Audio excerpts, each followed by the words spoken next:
अध्यक्ष महोदय, विधायक क्रमांक 94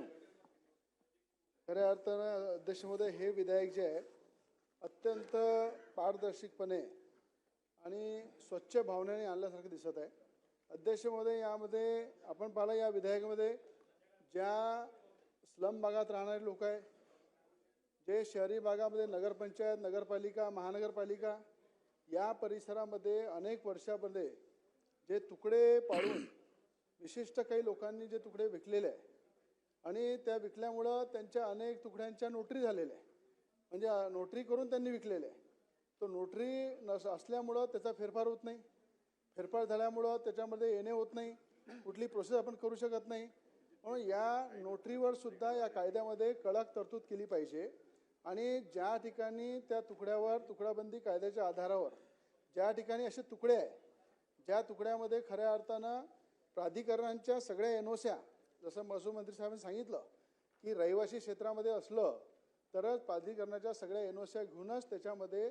त्या तुकड्याबंदी कायद्याचा वापर केला जाईल, नाही तर अन्यथा ग्रीन झोन आहे, कुठे डीपी आहे, कुठल्या प्रकारचं रिझर्वेशन आहे आणि त्याच्यामध्ये जर तुकडे आहे आणि त्या तुकड्याला तुकडाबंदी कायद्यामध्ये समावेश केलं तर याच्यामध्ये विशिष्ट काही लोकांचा फायदा होईल। पण याच्यामध्ये मला असं वाटते की ज्या उद्देशाने ज्या भावनेने हा कायदा बनवलेला आहे, या कायद्यामध्ये खऱ्या अर्थानं ज्या लोकांना आज गरज आहे, ज्या लोकांचे फेरफार अडकलेले आहे, ज्याचा मालकी हक्क नाही आहे, ज्यांना लोन मिळत नाही आहे, ज्यांना पंतप्रधान आवास योजनेचा लाभ मिळत नाही आहे, या सगळ्या लोकांना तुकडाबंदी कायद्यामध्ये लाभ मिळेल। म्हणून भास्कर जाधव साहेबांनी जे सांगितलं त्यांचा पाहण्याचा चष्मा वेगळा आहे, पण बावनकुळे साहेबांचा पाहण्याचा चष्मा वेगळा आहे। मला असं वाटतं की प्रत्येकाच्या भावना वेगळ्या असते, पण या ठिकाणी महसूल मंत्र्यांनी स्वच्छ भावनेने हा कायदा सभागृहामध्ये मांडलेला आहे आणि मला असं वाटते सर्वसामान्य जनतेला फायदा होणार आहे, सर्वसामान्य जनतेला याच्यात न्याय मिळणार आहे आणि विशिष्ट काही भागामध्ये अशा प्रकारचे अनेक अनधिकृत लेआउट जे झालेले आहे त्याच्यावर सुद्धा कडक कारवाई केली पाहिजे विशिष्ट भागामध्ये। पण ज्या ठिकाणी निष्पक्षपणे ज्या लोकांनी चांगल्या भावनेने आपल्या स्वतःचं घर झालं पाहिजे, स्वतःचा प्लॉट झाला पाहिजे, स्वतःतलं स्वप्नाचं एक चांगलं काहीतरी प्रॉपर्टी झाली पाहिजे, अशा उद्देशाने ज्यांनी त्या ठिकाणी तुकड्या पाळून ज्या लोकांनी ते प्लॉट घेतलेले आहे त्यांना या कायद्याचा निश्चित फायदा होणार आहे। याच्या व्यतिरिक्त संजीव कुटेने जे सांगितलं अध्यक्षमध्ये, हा महत्त्वाचा मुद्दा आहे। अनेक लोकांनी असे तुकडे पाळून लेआउट टाकले,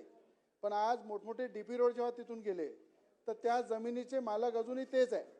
आणि जेव्हा मोठमोठे रोड जातात, शासनाचे प्रकल्प येतात, तर जे तुकड्या विकलेले लोक जे आहे त्या लोकांना त्याचा रेडिएक्टप्रमाणे जो काही महसुली